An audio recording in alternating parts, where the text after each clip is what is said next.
this is your December 2024 soul story. If you have a sun, rising or moon in the sign, this is your final read for the year. Thanks so much for joining me on the channel. It's Romy, and for all your support and investment the last 12 months. Really appreciate you.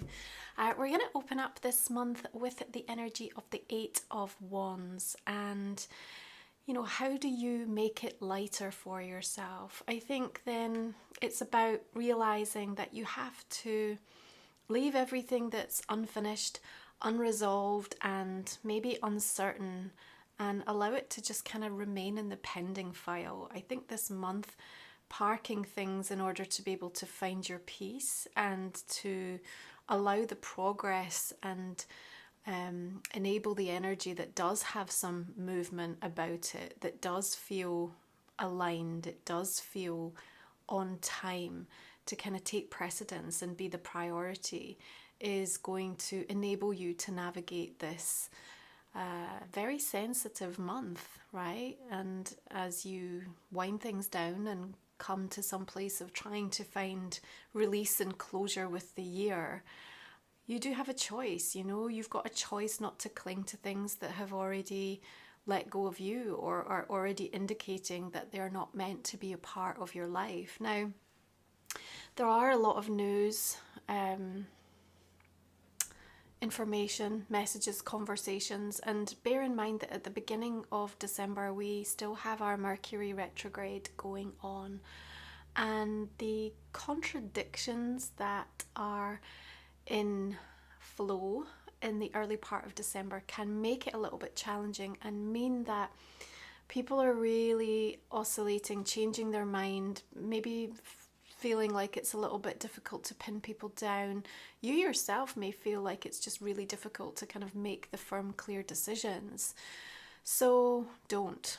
If you feel at this moment in time that you are not in a place where you can accept any choice or decision that you're going to make, and that you can't live with it in the here and the now, or you're not certain that you can, then just give it a little bit more time and space. Now, December is also about second chances. Those second chances might come about by way of an opportunity to revisit or reevaluate something in your world, perhaps to reconnect with someone or something.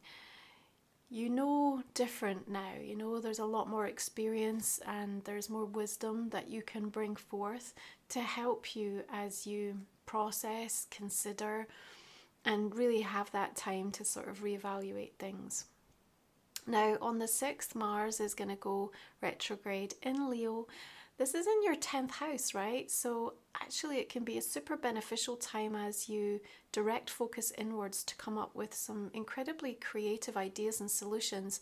Maybe not the time to act upon them, but certainly to feel inspired, or to get a sense of perhaps where some new direction or new opportunity might be opening up for you.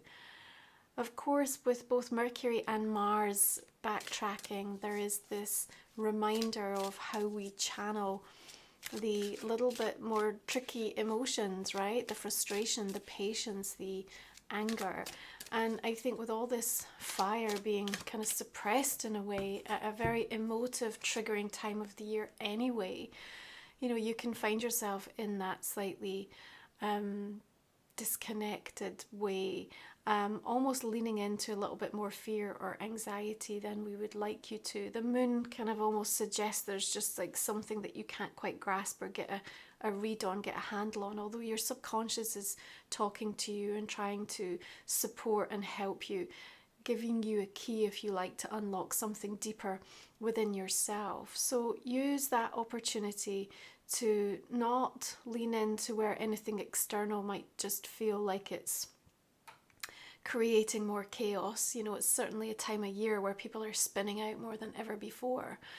But really to allow yourself to, I think, state that actually your story is not necessarily theirs, because there's something about potentially being dissuaded from something. And I think you have to trust very firmly in what you feel is right for you at this time. Everyone will have an opinion, And it's not even valid to necessarily look at where other people, you know, who are doing similar or trying to come to similar conclusions about things, you know, can necessarily offer you a this is what will happen to you, because I think each and every person, you know, is so different in terms of where they are in their own journey right now. And it may be, it's interesting, it may be that the backup plan for you, or something that's always sort of waited in the wings, it might become the plan in December. So there might be something that happens that sort of motivates you or acts as a bit of a catalyst to get you to rethink something. So keep that in mind. A backup plan might become the plan. Now, yes, there's a complexity to December, but that doesn't have to mean crisis. That's why I'm saying you can leave things that are unfinished, unresolved, uncertain, and just allow yourself to gravitate towards the things and the people that you can trust and that you know are going to be able to hold space, a refuge, a sanctuary. Now, your intuition is speaking loudly to you. The moon and the high priestess just kind of, oh my goodness, bringing in some very powerful psychic awareness. So there might be a download that you receive, just a deeper sense of, you know, something. And I wouldn't be surprised with that full moon in Gemini that news, messages and information plus your 8 of Wands delivers something for you that will validate what you've been thinking, what you've been considering, or, you know, really has been all in and around your energy field. Now, I want to draw your attention, you know, Venus is going to shift into Aquarius on the 6th. On the 7th, Ceres, asteroid goddess, also moves into the sign. And, you know, Ceres also has this very Venusian moon-like energy, very nurturing, but she's also looking at the value of things.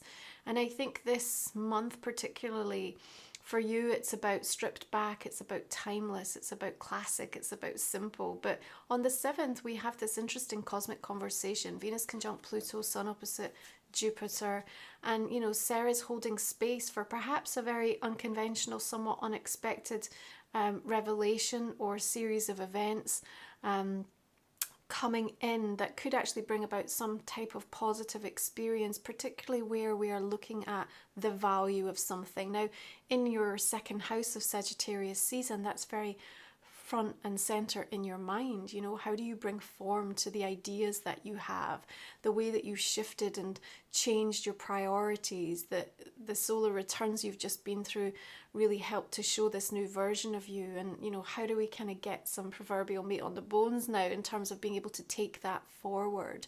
You're also perhaps looking at your income streams. You know, this is a month definitely around conserving of things. I just feel like not overstretching, not overreaching, not because it's not possible, not because you're not capable or you don't have the skill set or the wherewithal to make it happen.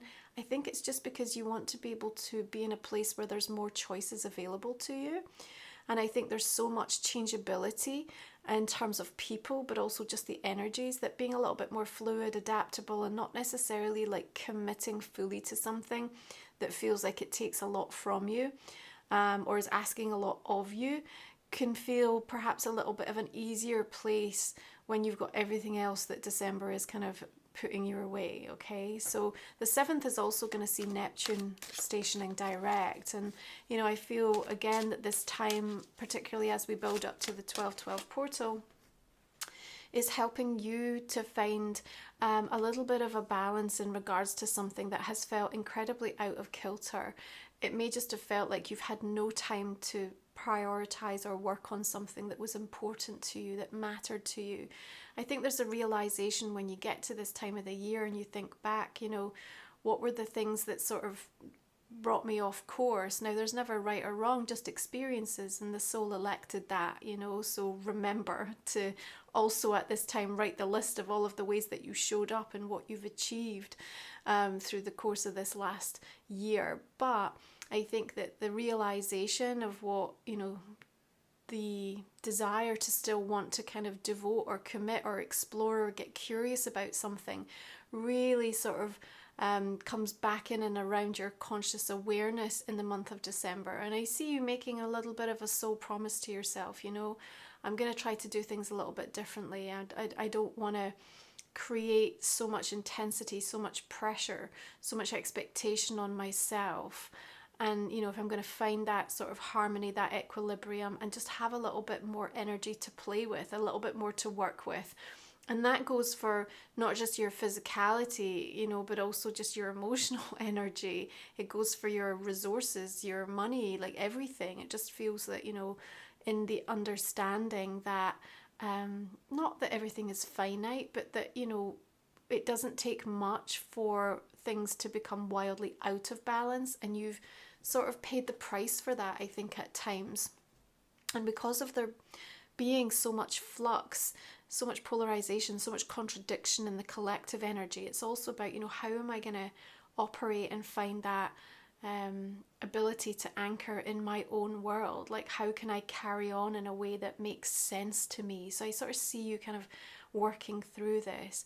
I want to also say to you that you get through something. So if you are like facing or leaning into something in December that feels really complex, really challenging, that you're really unclear about the outcome or what this means for you, you do have this very strong, almost like sixth sense that just kind of is going to keep talking to you, keep communicating with you, that it's like, you're going to be okay. This is going to be okay. You're going to get through this. Okay. I want to say to you, you know, if you can make it easier for them, do it. That's a message that feels like it's coming through. It may not ask much of you, but it makes a huge difference to them. As we build up through that 12-12 portal, there's something about you, I don't know, it's almost like you're struggling to connect to something around that time, maybe to connect to someone, or, you know, kind of feel motivated around something. Maybe you're just struggling to get into the holiday season a little bit, or whatever it is. It just sort of feels like maybe you're a bit numbed out, which is not a surprise. You know, your nervous system might just be super shot. But I think it's important to remember that you're here having this human experience, and that you can give yourself permission to feel whatever it is that you need to feel. I don't think that this is a permanent energetic experience for you, but you just might find a few days around the mid-month before that full moon kind of really builds that you're starting to just feel a little bit almost detached from things, maybe just going through the motions a little bit in regards to something.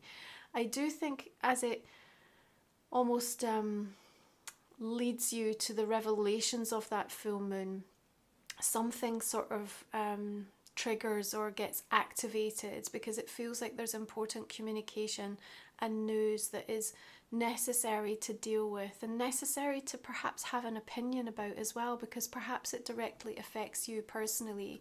Perhaps there's something that, you know, you now need to carefully think about. Well, what is my next step then? I don't think this is something that necessarily you're choosing or you're you know, kind of putting out there. It feels like you're impacted by it in some way. Now, that full moon in Gemini also sees Mercury stationing direct in Sagittarius, so it's much easier to have those more open, direct conversations, and for your understanding to be sound as well. So I think we move through some of the fog and the haze and the uncertainty and get a little bit more truth and transparency, if you like, around that time. But remember, full moon in Gemini, you know, can be quite polarizing, and there's also a flood of information, and we're still in the experience of Jupiter retrograde in Gemini, which is really helping to teach us how we process information. And so with so much misinformation, false information, you know, gossipy, unhelpful information, it's like you've got to filter so much to actually get to the kind of root and the heart of what's relevant. And understanding what's relevant is going to come from a place of, well, what is really resonating with me at the moment?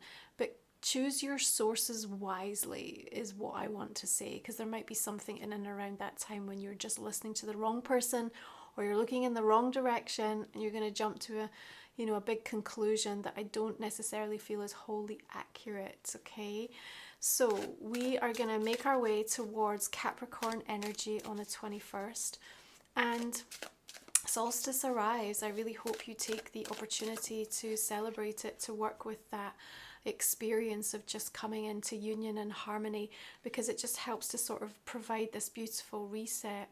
You've got the Lovers coming through here, and, you know, lots of majors showing up in December, indicative of the fact that, you know, fate has a hand in a lot of the pathways that are you know, shifting and moving and changing, and you may really feel like you're in that void right now.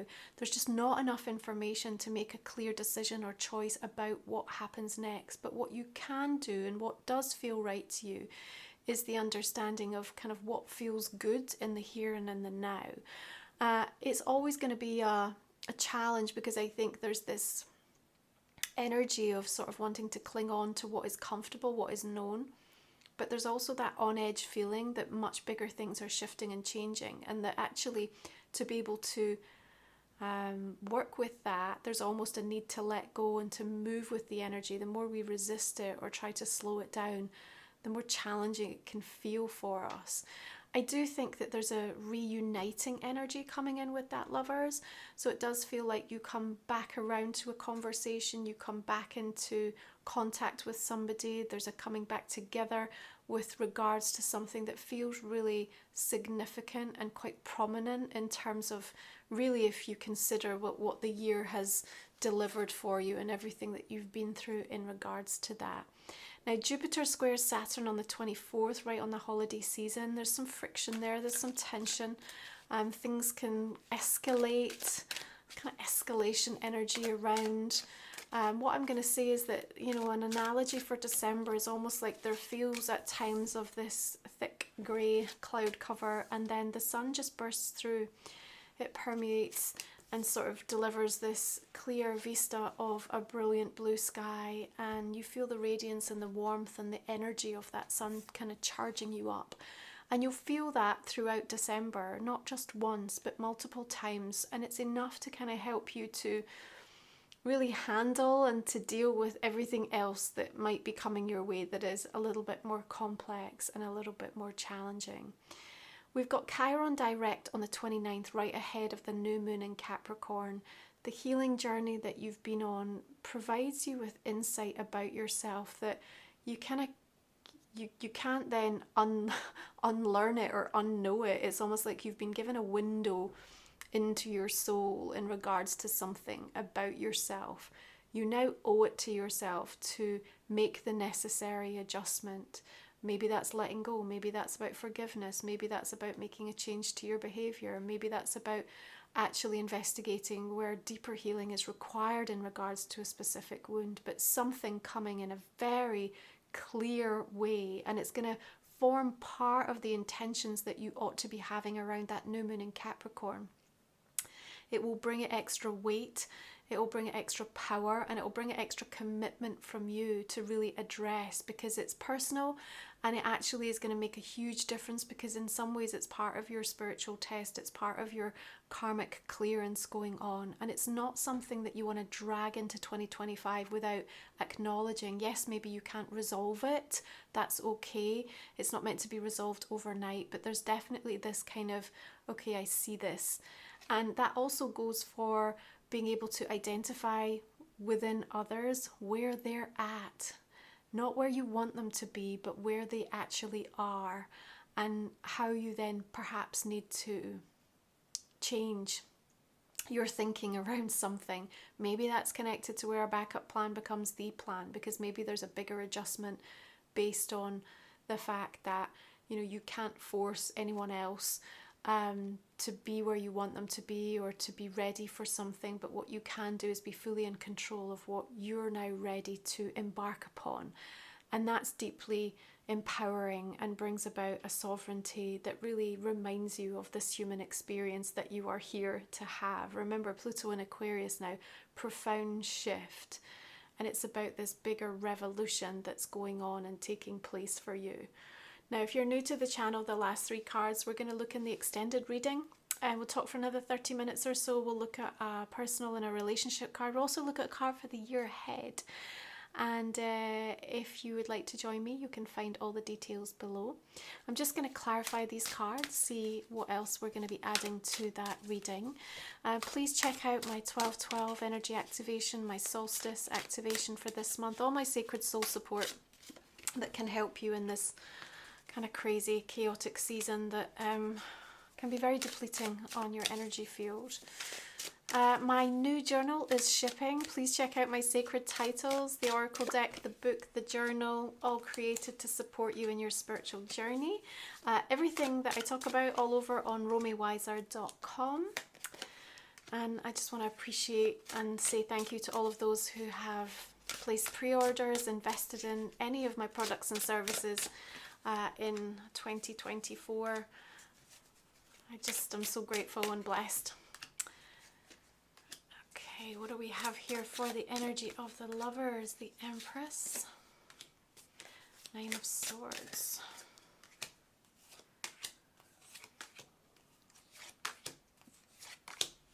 Right, we are going to take a look at Life Soul Vision Oracle Scorpio. What do we have for December?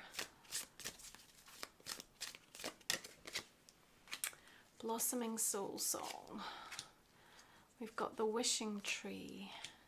Spirit Stag, Heavenly Timing. We've got New Moon, Deliberate Intention, Throat Energy. And we have got Equinox coming through, Balanced Release. Okay. Gonna have a look at the Soul Call Oracle now. This is by my soul friend Kelly. What do we have for Scorpio for December? Heart Harmony, bring it all home to love. Beautiful. We'll explore that in the extended reading. Just wanted to give you a very quick preview of the new journal. This is such a companion for all your existing diaries and planners. I really wanted it to be like a soul Bible. You know, it's going to hold so much of your sacred spiritual journey, something that you can return to time and time again to uplift you, to find solace, refuge, healing, inspiration. And yeah, I hope you'll check it out over on romywiser.com. Thank you for everything this year. I'm going to wish you a really peaceful holiday season. I look forward to connecting with you again in 2025, Scorpio. You take good care of yourself.